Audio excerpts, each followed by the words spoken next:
Hi friends, welcome back to my channel. ఈరోజు మీకు ఈ సీరియల్లో ఏం జరిగిందో తెలుసుకోవాలి అనుకుంటున్నారా? అయితే వెంటనే మనం సీరియల్లోకి వెళ్ళిపోదాం.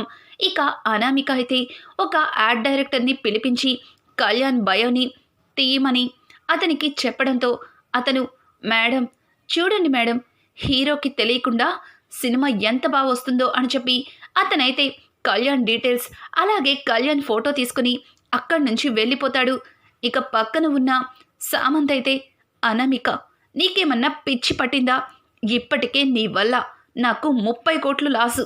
పైగా ఇప్పుడు ఆ కళ్యాణ్ గాడి సినిమా తీసి దానికి డబ్బు తగలేస్తావా అని అంటుంటే, చూడు డార్లింగ్, నువ్వు ఇంతవరకు నష్టపోయిన దాని గురించే ఆలోచిస్తున్నావు, కానీ నష్టాన్ని ఎలా పూడ్చాలో దాని గురించి ఆలోచించి ఇట్లాంటి నిర్ణయం తీసుకున్నాను అని చెప్పి ఇక అనామిక సామంత్తో మాట్లాడుతుంది. సామంత్, ఏం మాట్లాడుతున్నావో నాకు అర్థం కావట్లేదు. ఇప్పుడు ఆ కళ్యాణ్ గాడి బయో తీసి సినిమాగా వేస్తే ఎవరు చూస్తారు? డబ్బులు దండగా అని అంటుంటే, అయ్యో అదే నీకు అర్థమైంది బేబీ. చూడు, కళ్యాణ్ ఏమన్నా సామాన్యుడా? దుగ్గిరాల వారింటి వారసుడు. మరి అట్లాంటివాడు ఒక సాదాసీదాగా ఆటో డ్రైవ్ చేస్తూ తన జీవితాన్ని వెళ్ళబుచ్చుతున్నాడు అంటే అది జనాలందరికీ ఒక సెన్సేషనల్ న్యూసే కదా. మరి అట్లాంటిది బయో తీస్తే జనాలు ఎగబడి చూస్తారు. తర్వాత దుగ్గిరాల వారింటి పరువు అంతా పోతుంది. ఇక కళ్యాణ్ ఈరోజు ఆటో నడుపుకుంటున్నాడు. ఇక మిగిలిన వాళ్ళందరూ కూడా రోడ్డున పడతారు. వారసుని ఇంటి నుంచి పంపించేసి వాళ్ళు చేసిన పనులకి వాళ్ళు బయట జనాలకి మొహం కూడా చూపించుకోలేరు. ఏ ఏ పేరు చూసి ఆ కావ్య అంతలాగా విర్రవీగిపోతుందో ఆ పేరు ప్రఖ్యాతలన్నీ కూడా సర్వనాశనమైపోతాయి అని చెప్పి ఇంకా ఫ్యామిలీలో వస్తున్న ఈ అగాధాలు చూసి తన పిచ్చిదే అయిపోతుంది. ఇక కంపెనీలో ఏది పట్టించుకోలేకపోతుంది. ఆ తరువాత మొత్తం మనదే అని చెప్పి ఇక అనామిక అయితే సామంతతో చెప్తుంది. ఏమో, నువ్వు చెప్తుంటే వినడానికి బాగానే ఉంది కానీ అని అంటుంటే ఇంతలో సామంత్కి ఫోన్ అయితే వస్తుంది. సామంత్ ఫోన్లో తన మేనేజర్ వాళ్ళ కంపెనీ క్లయింట్స్ అందరూ కూడా మళ్ళీ స్వరాజ్ గ్రూప్ ఆఫ్ కంపెనీకి వెళ్ళిపోయారు అని చెప్పడంతో ఒక్కసారిగా సామంత్కి ఒళ్ళు మండిపోతుంది. వాట్, ఏం మాట్లాడుతున్నావు అని అంటుంటే, సార్ మీకు కోపం వచ్చినా ఇది నిజం సార్. మన క్లయింట్స్ అందరినీ మళ్ళీ వాళ్ళు వెనక్కి లాగేసుకున్నారు. ఇక వాళ్ళు మనతో పనిచేయడానికి అస్సలు ఇష్టపడడం లేదు. నిన్న అనామిక మేడం వేలంపాటలో జరిగింది తెలుసుకొని మేము మీ కంపెనీతో పనిచేసి నష్టపోలేము అని చెప్పి వాళ్ళు మనతో ఉన్న డీలింగ్స్ అన్నింటినీ కట్ చేసుకుని వెళ్ళిపోయారు అని చెప్పి ఇక మేనేజర్ అయితే కాల్ కట్ చేస్తాడు. పక్కన ఉన్న అనామిక, ఏమైంది బేబీ, ఎందుకు అంత ఆవేశపడుతున్నావు అని అంటుంటే ఇక సామంత్ అయితే అనామిక చేతిని దూరంగా విసురుకొట్టి, చూడు, నీ వల్ల ఇప్పుడు మన కంపెనీ క్లయింట్స్ అందరూ కూడా స్వరాజ్ గ్రూప్ ఆఫ్ కంపెనీకి వెళ్ళిపోయారు. ఎవరు కూడా మనతో పని చేయడానికి ఇష్టపడటం లేదు. పైగా ఇంతకు ముందు ఉన్న ప్రాజెక్ట్స్ అన్నీ కూడా క్యాన్సిల్ చేసేసుకున్నారంట. ఇదంతా నువ్వు చేసిన చిన్న పొరపాటు వల్ల అని చెప్పి సామంత్ అయితే ఇక అనామికని చెడమడ తిడుతుంటాడు.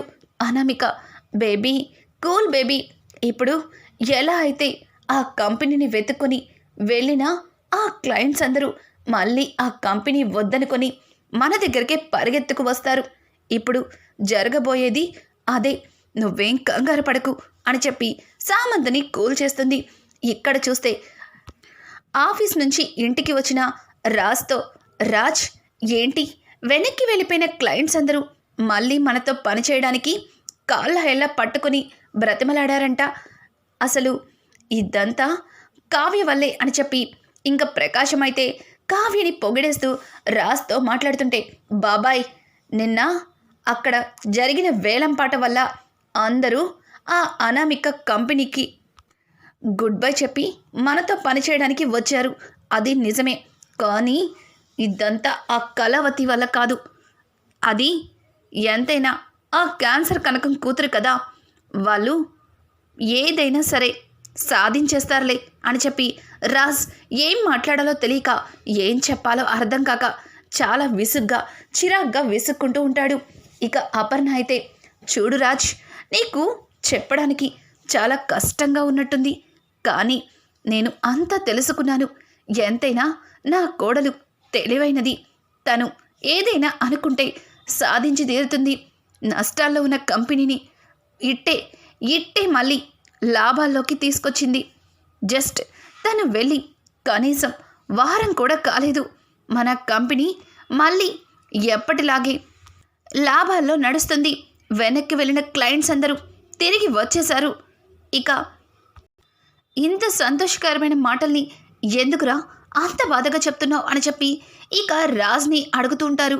కుటుంబ సభ్యులైతే రుద్రాని పక్క నుంచి, ఏంటి వదినా, మరీ వాణ్ణి చిన్న పిల్లాన్ని చేసి ఇష్టం వచ్చినట్టు అందరూ కలిసి ఒకేసారి అటాక్ చేసినట్టు ఆ కావ్యని పొగిడేసి రాజ్ చేతకాడివాడని ఇండైరెక్ట్గానే చెప్తున్నారు కదా. ఇదంతా ఆ కావ్యకి నేర్పించింది ఎవరు? మన రాజ్ కదూ. మన రాజ్ దగ్గర పని చేస్తూ తను ఇవన్నీ నేర్చుకుంది. కానీ ఇప్పుడేమో అదంతా తన సొంత ఆలోచనలతో చేస్తున్నట్టు, రాజ్కి ఏమీ చేత కాదు అన్నట్టు మీ అందరి దగ్గర ప్రూవ్ చేస్తుంది అని అంటుంటే, రాజ్ ఆ మాటలకి తన మనసులో కావ్య క్లయింట్స్ అందరి దగ్గర మాట్లాడిన మాటల్ని గుర్తు చేసుకుంటాడు. కానీ కావ్య అట్లా ప్రవర్తించలేదు. దానంతటికీ కారణం నేనే అని చెప్పింది. అత్తన్నట్టు తను అలా ఏం గర్వపోలేదు. తన మీద కోపంతో నేనే తన గురించి అలా ఆలోచిస్తున్నానా అని చెప్పి రాజ్ ఒక్క క్షణం ఆలోచనలో పడతాడు. రాజ్, ఏమైంది రాజ్, అలా ఆలోచిస్తున్నావు? నాకు అర్థమైంది. ఈ సంతోషకర సమయంలో దీపావళి పండగని మనం సంతోషంగా చేసుకోవాలనే కదా ఆలోచిస్తున్నావు అని అంటుంటే, ఎస్ నానమ్మ, దీపావళి నాకు చాలా ఇష్టమైన పండుగ. ఈ పండుగ రోజు నేను కళ్యాణ్ ఎంత సంతోషంగా క్రాకర్స్ కాలుస్తూ చాలా ఎంజాయ్ చేసేవాళ్ళం. ఈ పండుగని అస్సలు మిస్ చేయను. కళ్యాణ్ నేను సంతోషంగా చేసుకోవాలి అని చెప్పి ఇక రాజ్ మాట్లాడుతూ ఉంటే, ఆ మాటలకి మరి ఆఫీస్లో అందరికీ ఈసారి మన కావ్యతోనే బోనస్ ఇప్పించాలి అని ఇక ఇందిరాదేవి మాట్లాడుతుంది. ఇందిరాదేవి మాటలకి ఇంతలో ధాన్యలక్ష్మి, ఏంటి, ఆ కావ్యతో బోనస్ ఇప్పిస్తారా? అసలు ఏం మాట్లాడుతున్నారు అత్తయ్య అని అడగడంతో, అవును ధాన్యలక్ష్మి, నేను నిజమే మాట్లాడుతున్నాను. ఆఫీస్లో సీఈఓగా కంపెనీకి వెళ్ళిన వారం రోజులకే లాభాల్లోకి తీసుకొచ్చింది కావ్య. తన వల్ల మనకి 15 కోట్ల లాభం వచ్చింది. అలాగే వెనక్కి వెళ్ళిపోయిన క్లయింట్స్ అందరూ మళ్ళీ మన కంపెనీతో పనిచేయడానికి వచ్చారు. మరి ఇదంతా కావ్య వల్లే కదా. మరి తనతో బోనస్లు ఇప్పిస్తే నీకేమైనా ప్రాబ్లమా అని అడగడంతో, అవునమ్మా, నాకు కూడా ప్రాబ్లమే. ఇది నాకు అస్సలు ఇష్టం లేదు. అసలు కంపెనీకి 100 ఏళ్ల చరిత్రని తీసుకొచ్చింది నాన్న. ఆ పేరుని నిలబెట్టింది మన రాజ్. ఆ కావ్య నిన్న కాక మొన్నెళ్ళి ఏదో చేసిందని చెప్పి మీరిలా అన్నీ కావ్యకే అప్పగించడం నాకేమాత్రం కూడా నచ్చలేదు అని చెప్పి ఇంకా రుద్రాణి అయితే ఇందిరాదేవితో మాట్లాడుతుంటే, చూడండి, ఎవరికి ఇష్టం ఉన్నా లేకపోయినా నాకు నచ్చింది అత్తయ్య గారు.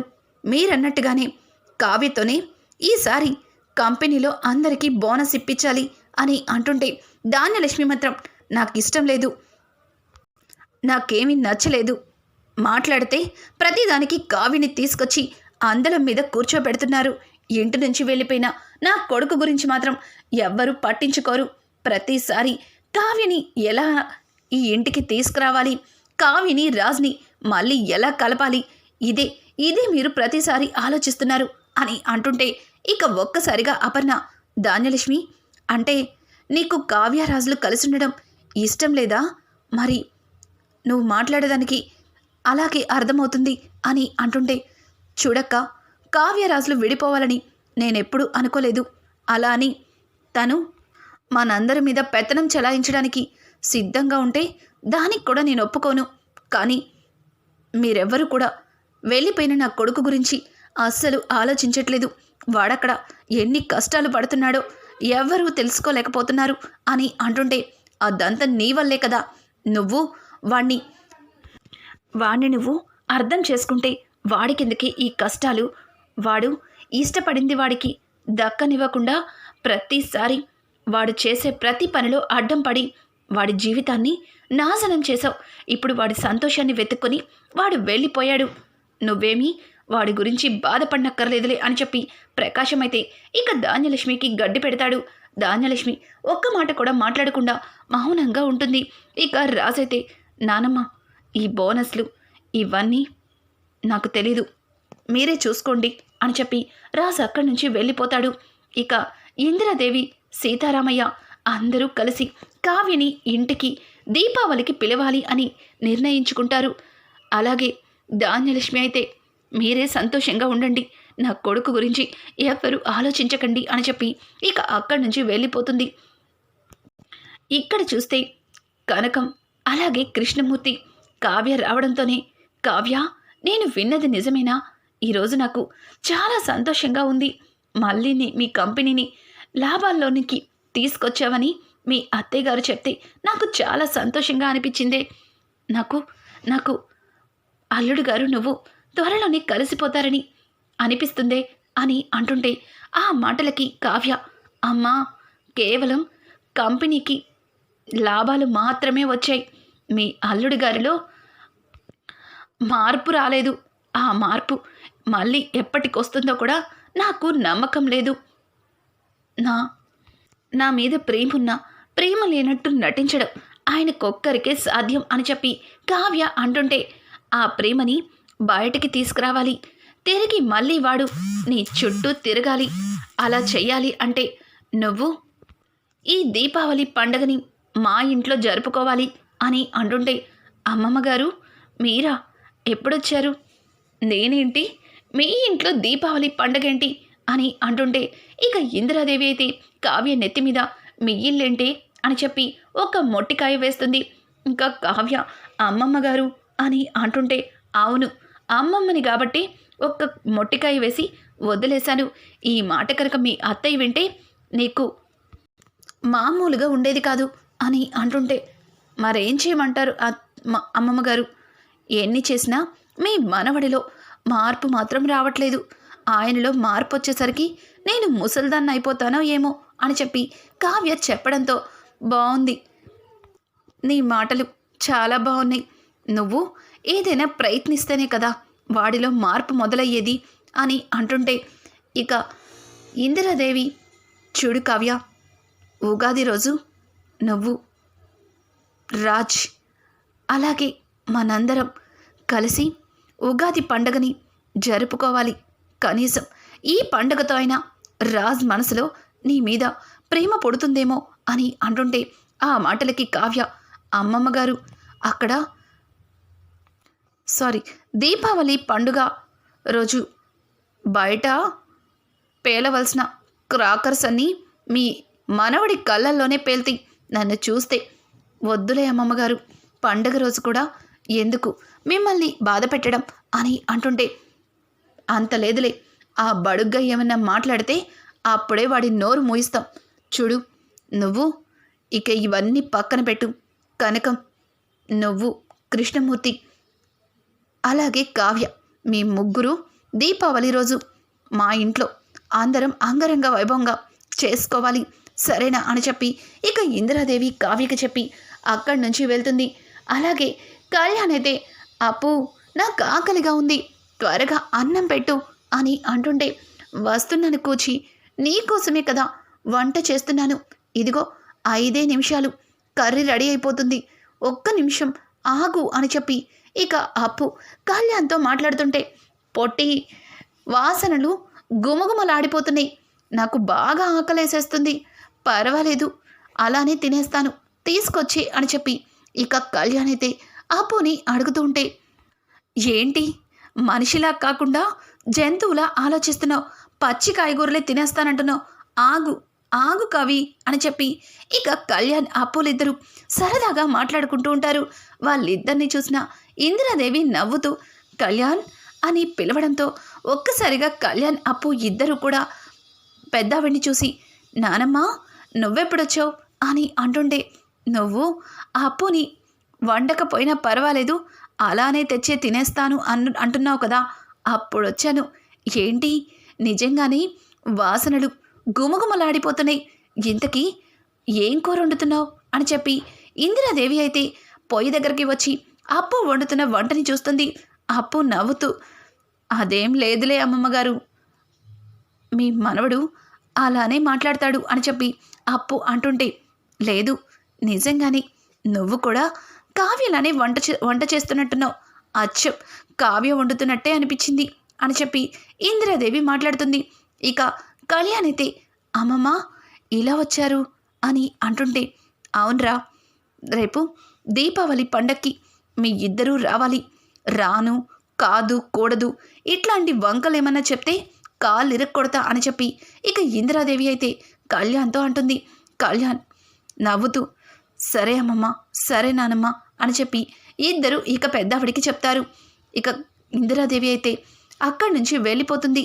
ఇక్కడ అనామిక పెట్టిన ఆ యాడ్ డైరెక్టర్ కళ్యాణ్కి తెలియకుండా కళ్యాణ్ బయోని మొత్తం దొంగచాటుగా వీడియోని తీస్తూ ఉంటాడు.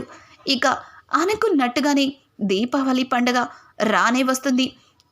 ఆఫీస్లో పనిచేసే ప్రతి ఒక్కరికి కూడా కావ్య చేతుల మీద బోనస్ని ఇప్పిస్తారు. సీతారామయ్య అలాగే ఇందిరాదేవి రాజ్ కూడా తన పక్కనే నుంచుంటాడు. కానీ అందరూ కావ్య ఇచ్చే బోనస్ని చూసి మేడం ప్రతి సంవత్సరం రాజ్ సార్ బోనస్ ఇస్తుంటే చాలా సంతోషంగా అనిపించేది కానీ ఈసారి నాకు మీ చేతుల మీద బోనస్ తీసుకుంటుంటే ఆ సంతోషం రెట్టింపు అయింది అని చెప్పి అందరూ కూడా హ్యాపీ దీపావళి అని వాళ్ళందరినీ విష్ చేసి అక్కడి నుంచి వెళ్ళిపోతారు. ఆ తర్వాత సీతారామయ్య ఇందిరాదేవి రాజ్తో మాట్లాడుతూ రేయ్ వచ్చేటప్పుడు నీ భార్యని తీసుకుని ఇంటికి రా అని అంటుంటే తాతయ్య నేను తననెందుకు తీసుకొస్తాను అని అడగడంతో చూడు దీపావళి పండగని మన ఇంట్లో జరుపుకోవాలి అంటే దీపావళి పండగంటేనే లక్ష్మీదేవికి పూజ చేసేది మరి ఇంట్లో లక్ష్మీదేవులు లేకుండానే పూజ ఎలా చేస్తారు అందుకే వచ్చేటప్పుడు తనని తీసుకునిరా మర్చిపోయాను అప్పు కళ్యాణ్ని కూడా మీతో పాటే తీసుకురండి అని చెప్పి ఇంకా ఇందిరాదేవి సీతారామయ్య రాజ్కి చెప్పి అక్కడి నుంచి వెళ్ళిపోతారు. ఇక రాజ్ అయితే ఆఫీస్లో పని మొత్తం పూర్తయ్యాక కావ్య కోసం వెయిట్ చేస్తుంటాడు. కావ్య అయితే రాజ్ వచ్చి పిలుస్తాడని అలానే తన క్యాబిన్లో కూర్చుని ఉంటుంది. ఎంతసేపటికి రాజ్ మాత్రం కావ్యని పిలవడానికి వెళ్ళాడు. ఇంతలో ఇందిరాదేవి కావ్యకి ఫోన్ చేసి ఏంటమ్మా ఇంకా బయలుదేరలేదా అని అంటుంటే ఏమో అమ్మమ్మగారు మీ మనవడు నన్ను తీసుకెళ్తానికి కాస్త కూడా ఇష్టం లేదు చూడండి కావాలంటే నన్ను పిలవని కూడా పిలవటం లేదు అని అంటుంటే ఓ నాకిప్పుడు అర్థమైందనమాట ఆ బడుగ్గాయికి ఇప్పుడే ఫోన్ చేస్తాను అని చెప్పి ఇందిరాదేవి కాల్ కట్ చేసి రాజ్కి ఫోన్ చేస్తుంది. రాజ్ ఏంట్రా ఇంకా రాలేదు చాలా టైం అవుతుంది అందరూ వచ్చేశారు పూజారి గారు ఇంకా రాలేదా అని అడుగుతున్నారు అని అంటుంటే నానమ్మ ఆ మేడం గారు క్యాబిన్లో నుంచి బయటికి రానంటున్నారు నన్నేం చేయమంటారు అని అంటుంటే చూడు ఆఫీస్లో వర్క్లు ఎప్పుడూ ఉంటాయి వెళ్ళి తనని పిలిచి తీసుకునిరా అని చెప్పి ఇందిరాదేవి కాల్ కట్ చేస్తుంది. ఇక రాజైతే ఇష్టం లేకపోయినా కావ్య దగ్గరికి వెళ్ళి కావ్యని రమ్మని పిలుస్తాడు. కావ్య కూడా సంతోషంగా కావ్య రాజ్తో బయలుదేరుతుంది. అలాగే వస్తూ అప్పు కళ్యాణ్ని కూడా వాళ్ళతో తీసుకొస్తారు. ఇక నలుగురు కలిసి ఒకేసారి ఇంటికి వస్తుంటే అది చూడటానికి చాలా సంతోషంగా ఉంటుంది. ఇక రుద్రాణి అయితే ఏంటి రాజే దగ్గరుండి ఈ కావ్యని కళ్యాణ్ని అప్పుని వెంట పెట్టుకుని తీసుకొస్తున్నాడు నిజంగా ఇదే జరిగితే ఇక ఇంట్లో నాకు స్థానం ఉండదు అసలు మళ్ళీ వీళ్ళని ఏం చేసైనా విడగొట్టలేను అని చెప్పి రుద్రాణి తనలో తను మాట్లాడుకుంటూ ఉంటుంది. పక్కన ఉన్న స్వప్న ఏంటి వాళ్ళని చూస్తుంటే కళ్ళల్లో సీసం పోసినట్టుంది కదా కళ్ళు సరిగా కనిపించకపోయినా బాగుండేమో కదా పాపం ఆ కళ్ళు ఎంత పాపం చేశాయో ఇట్లాంటి దృశ్యం చూడటానికి అని తిట్టుకుంటున్నావు కదా అని చెప్పి ఇక స్వప్న అయితే రుద్రాణిని రెచ్చగొట్టినట్టు మాట్లాడుతుంది. రుద్రాణి ఒక్క మాట కూడా మాట్లాడకుండా కోపంగా అక్కడి నుంచి వెళ్ళిపోవడంతో ఆగండర్రా, ఆగండి, మిమ్మల్ని ఇలా చూస్తుంటే 2 కళ్ళు సరిపోవటం లేదు. అపర్ణ, వాళ్ళకి దిష్టి తీయి అని చెప్పడంతో ఇక అపర్ణ హారతి పళ్ళెంతో నలుగురికి దిష్టి తీస్తుంది. కుడికాలు లోపల పెట్టి రమ్మంటుంది. ఇక నలుగురు ఒకేసారి కుడికాలు లోపల పెట్టి వస్తారు. ఇంకా ఈ రకంగా కావ్య, రాజ్, అలాగే కళ్యాణ్, అప్పు, దుగ్గిరాల కుటుంబంతో దీపావళి పండగనైతే సంతోషంగా చేసుకుంటారు. కానీ ఈ దీపావళి పండగ అంత సంతోషంగా చేసుకుంటే రుద్రాణి చూస్తూ ఎందుకు ఊరుకుంటుంది? పండగని నాశనం చేయడానికి ఏదో ఒకటి చేస్తుంది కదా. మరి అది ఏంటి అన్నది మీరు తెలుసుకోవాలి అనుకుంటే మా ఛానల్ని సబ్స్క్రైబ్ చేసుకోవడం మాత్రం మర్చిపోకండి. Thanks for watching. Hi friends, welcome back to my channel.